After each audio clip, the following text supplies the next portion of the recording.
So if you found this video, you've probably heard about stock options, but you might not know exactly what they are or how they work. You know, a lot of folks think you have to be some sort of a mathematician or a gambler to be into stock options. Always bet on black.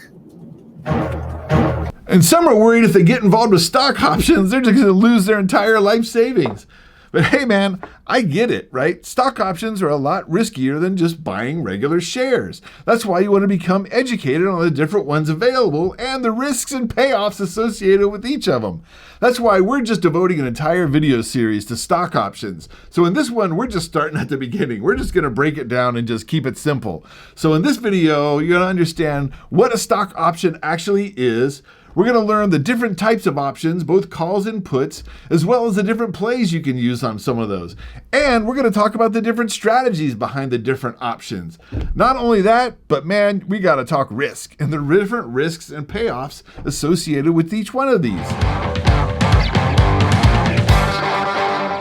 All right, you ready to talk stock options? You got your econ books open? No, we're not going to econ books. I tell you, we are just going to run through some examples to see how these things play out. And by doing that, you get a better understanding about where the profits are, where the losses are, and the risks associated with the different plays. But I tell you what, before we get started, I would say number one, take a deep breath. It's not going to be too bad. And then number two, let's just first start at the very beginning about what a stock option is. A stock option is basically a contract between a buyer and a seller. So what's the contract? Well, the contract is that in exchange for paying a premium or paying an amount of money, the buyer has the right, but not the obligation, to either buy or sell a particular stock at a particular price before a particular expiration date, right? So that's what it is. But I tell you what, here's how it works. There are basically two different types of stock options. There are call options and there are put options. So we are going to run through each one of them and see how these play out. I tell you what, why don't you meet Billy the buyer? Now, Billy is a bit of an aggressive investor, so he's got a high risk tolerance. It's not that he's reckless, he just knows he's got a lot of time, so time is on his side. So now Billy is looking into companies that he thinks are going to grow. So he finds this company called Tattooed Chef. Tattooed Chef is essentially a company that makes vegan frozen foods. So you'll find these in the freezer section at Target and Costco. They have like a cauliflower pizza bowl. They've got a burrito bowl. They've got egg roll bowl. So Billy the buyer, he's interested in following Tattooed Chef. So during Billy's research of Tattooed Chef, he sees a news article come out. And this is released by Tattooed Chef. And they announced that their company, they've got 12 products that are going to be picked up in Kroger stores. They're going to be sold at 1,800 stores across the country. 12 different products, 1,800 stores. So Billy says, man, I got to get in on that, right? I got to invest in some Tattooed Chef. It's time to make my move. So he's got a couple choices. Of course, he's got a choice. He could always just buy the stock. So looking at the stock price, it's about $19 a share. So Billy could put in 100 share or buy 100 shares for about $1,900. So that's one choice he has. But he's got another choice. He can buy a call option. So Billy goes and looks at the option chain. Now, if you haven't seen an option chain, here's a quick look at one. This is sort of an app version, but an option chain is going to be broken down into two sections. There's always going to be calls and there's going to be puts. Now, calls are typically on the left and puts are going to be on the right. And then you'll also see there'll be different dates because these are contracts. Remember, they expire at a particular day. So they're grouped according to their expiration date. So now Billy, looking at this, says, well, I see that these products, Kroger's going to start carrying these things in late summer. So I tell you what, I need to get through summer, fall, and maybe why don't you get me into winter a little ways, right? So here's the Tattooed Chef option chain on December for call options. And you'll see that there are a bunch of prices down the side here. These are the strike prices. Now, these are the prices that he wants the opportunity to purchase the shares because he thinks the stock is going to go higher than that by December 17. So you'll see there's a variety of different strike prices you can buy them at, and they're going to have different premiums associated with those. So speaking of the premiums, if you look at next to the strike price, you'll see a bid and an ask price. So that's the negotiation between the buyers and the sellers for the cost of the premium or the amount required to purchase that options contract. Now you'll see here it has a $3 and a $3.33. Now, if you buy an option contract, it's not really $3 because it's $3 per share, but one option contract is for 100 shares. So if you wanted to buy a call option, a $20 call option for Tattooed Chef expiring December 17th here, it's going to be about $300, between $300 and 330 cents. But I tell you what, for our example, we're just going to say he gets it for $3. So Billy's got a call option, strike price $20, expiration December 17, and the premium's going to be $3. But remember, I said an options contract always has a buyer and a seller. So I tell you what, why don't you meet Sally the seller? Now, Sally the seller has a little bit of a different investing thesis. She likes to buy the dips, but she likes to hold. So she's a buy and hold investor. But the thing is, once you start accumulating shares, you can do something more with them. That's what she's going to do. So check this out. She wants to generate income off the shares that she already has, other than just the price going up. And she can do that. So she can do that by what's called writing or selling a call option. So it works like this. Remember, Billy is going to pay $300, so it's $3 premium for 100 shares, right? He's going to pay $300 for the right to purchase Tattooed Chef shares at $20. Well, I tell you what, Sally is coming in and she's saying, I'll take that premium and I will give you the option to purchase my shares at $20. So in this case, Sally has the obligation to sell her shares at $20 for expiring December 17 for that premium of $3. So here's the deal, right? So the deal is this. We've got Billy the buyer. He is going to purchase a option contract from Sally the seller, essentially. So the price is going to be $20. So Billy has the right to buy it at 20, and in response, Sally has the obligation to sell it to 20 if he exercises that option, and that's by December 17. And in exchange for that, Billy's paid her $3 a share, or $300. So if you're a little confused, just stick with me. We're going to go through the different scenarios. I think you're going to start to see how these things play out. Now, first, let's just start with what happens at expiration if Billy is right and the stock just skyrockets, right? Let's say Tattooed Chef goes up to $30 at the expiration date. So that stock, now the $30, which is going to be the underlying price, is higher than $20, the strike price, right? So we call that in the money. So this option contract is in the money. So let's take a look and see what Billy's profit is. So Billy is going to be able to sell it at 30, right? Because the underlying share right now is $30.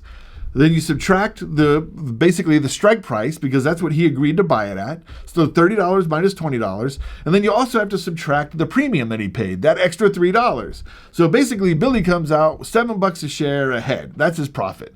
So of course, if it's a contract for 100 shares, that's going to be times 100. That's going to be $700. But again, that's only one side of the contract. Let's take a look at Sally the seller. What happens with her? Number one, her contract's is signed. So she's going to get paid $20 a share. So it's going to be 20 times 100. So $2,000 is what she's going to get. So, that might be more or less than what she's got into it. But for the strike price, that's what it goes for, right? So it sells at the strike price, $20 a share. But remember, she's also gotten that extra $3 per share premium. So, don't feel bad for Sally. She got her premium in addition to going for that strike price. So now let's look to see what happens if it tanks, right? Let's see what happens the other extreme.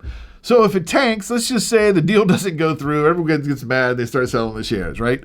So let's say Tattooed Chef drops to $15. So the underlying price is $15, which is less than the strike price, because the strike price is $20, right? So this is what we call out of the money, because the contract's expiring worthless. So Billy the buyer, he's not going to buy it, right? Because he doesn't want to buy at 20 and sell at 15. That's just bad for business, man. So he's not going to buy it. It's out of the money. But he's going to lose, right? So he lost his $3 premium. But the thing is, keep this in mind. He has a call option. It expired out of the money. So what did he lose? He lost his premium. So let's go back to Sally the seller. What happens there? Well, so the strike price is 20. It drops to 15. It's an out of the money option. The contract just goes away.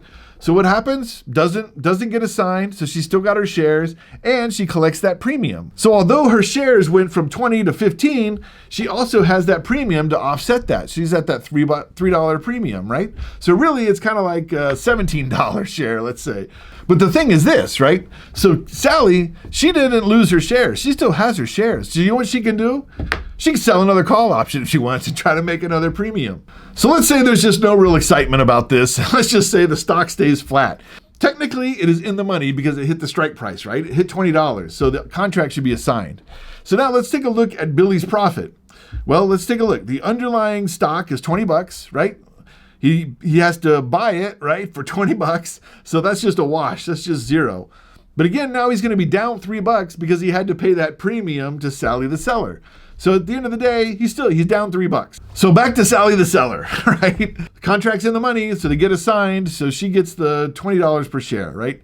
But the thing is, she still gets to keep her $3 premium. So that's call options at a really high level. And I can tell you, most folks don't really hold them till expiration. At least I don't. I usually sell them beforehand because there's another value in there, the what I like to call hopium, which is basically the extrinsic value of the option, because the price is going to change a little bit up until you get to that actual expiration date. But I tell you what, that's going to be a topic of an upcoming video. But so that's call options. Then let me also say this about call option, and that is, if you think about it, when you're buying a call, you're basically starting behind, right? Because you have to pay that premium. So if you're buying a call option, essentially what you're wanting to do is that you really want that price to go up, right? Because you want it to go above the strike price plus the premium, and that's where you're really going to sort of make your money in this thing, right? But on the other hand, if you are selling call options, you start ahead, right? So you're starting ahead because you're collecting that premium. But the risk there is that you might get called and, you might have to assign your shares. You might basically get cashed out of your shares. So that's call options. I tell you what, let's move on to puts. Let's say Billy the buyer, he looks at the tattooed chef and he says, you know what? Even though this deal is going to happen in late summer, no one might really pay attention to it until the numbers come in for the earnings reports and let's say later in the year or so. So you know what? It might move, but you know what? I don't think it's going to move right away. So in fact, I think maybe they might have to spend some money. So I think maybe the price is going to go down for whatever reason. I don't think Tattooed Chef is going down, but in this case, Billy thinks Tattooed Chef is going down. So Billy what he does is, if he thinks it's going to go down and he wants to invest in that thesis, you can't really buy shares and then sell them, right? If it's going to go down, you're going to lose money. So what you can do is you can buy what's called a put option. So now a put option, you're going to pay a premium to a seller. In this case, you're going to have the opportunity or the right, but not obligation, to sell the underlying security at a particular price before the date. So in this case, Billy goes to the option chain. So let's just go right to the option chain on Tattooed Chef. So here's part of the option chain for October 15. And this is the put side. So this is where you think that the stock is going to go down, right? So Billy's looking at this. He goes, okay, well, it's about $20 now. I think it's going to go down. So here is the $20 strike price. You can see, again, it's got the bid and the ask for the prices. Same thing. That's the negotiation between the buyers and the sellers. But let's just say he buys a put option October 15. Let's just say it comes out at $3 a share, just so we can do the numbers easier, right? So, okay, so then Sally the seller comes back in, and Sally says, you know what? I think Tattooed Chef's going up. Didn't you see the Kroger deal? So she said, you know what? I'll take the other side of that trade. I tell you what, I will buy your shares, and I will buy them at $20 if they're at $20 in October 15. But you know what? In exchange for that promise, you're going to pay me $3 again per share, right? So I tell you what, let's go through a couple of the scenarios. We're going to see how this works out for each one of them. So first, let's just go to the situation where Billy's right? And the stock tanks. So the stock goes down. It goes down to $15. So this would be an in-the-money put option because the underlying value is lower than what the strike price is. So let's take a look at Billy's profit if it goes down to $15. Well, he's got the right to sell, right, at $20, right? And then the underlying value is down to $15. So it's $20 minus 15 underlying value. But again, he's got to subtract that premium again because he had to grease Sally on that one. So here it's $20 minus 15 minus 3. So he's up $2 a share at expiration. So let's turn to Sally the seller. So again, remember, she agreed to buy him at 20. so that contract is going to get assigned. And Billy says, thanks, I'll take that 20. So she agrees to sell it at 20. So she's basically down $5, right? The value is 15. She has to buy it at 20. She's basically down 5. But the thing is, remember, to offset that, she's collected that premium. So she's really down about, $2 on the deal, $2 a share or so. So let's take a look at another situation. Let's see what happens when it goes up. So let's say Tattooed Chef gets picked up by Kroger. It's in the stores, in the frozen food section. It does well. And the price goes up to $25. So in this case, it's an out of the money option, right? So it's out of the money. So the contract is just going to expire worthless. So in this case, Billy, he's going to lose $3. Remember, as a buyer of the option, you're limited to what your premium is. And so that's why he lost $3 or $300 total for 100 shares. But what about Sally? Again, it expired out of the money, right? So the contract is worthless. There's no value in the contract anymore. So with Sally, she makes the premium again. So she pockets the $300. So there's the 10,000 foot level of calls and puts. Now there's a little bit more of a nuance because these things do fluctuate in value over time. And we'll get to that in later videos. And I'll tell you what, in later videos, what I'm also going to do is I'm going to tell you my favorite option plays. Subscribe to the channel. Those videos are coming up shortly. And I will see you in that next video.